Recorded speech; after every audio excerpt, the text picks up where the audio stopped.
dinin əsasına qarşı həssas olub onları qorumaqla olur. Sən gözünü qoruyacaqsan, sən əlini qoruyacaqsan və xüsusən də sən mədəni qoruyacaqsan. Peyğəmbər sallallahu aleyhi və sələm buyurur ki, halal bəllidir, haram bəllidir. Bunun ikisinin arasında şübhəli olanlar var ki, dinini və qeyrətini qorumaq istəyən bunlardan çəkinsin.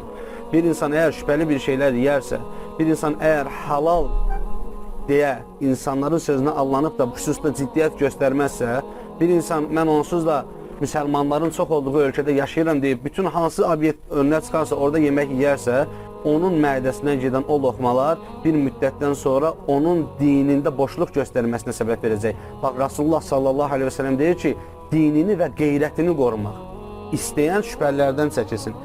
Yəni, əgər sən həm dinini, həm də qeyrətini, həmsinin nədir bu? Əgər bir kimsə şübhəli qidalar yərsə və həmin qidalarda da haramlar bulaşarsa, demək ki, o insan bir müddətdən sonra Allah qorusun dəyyuslaşar.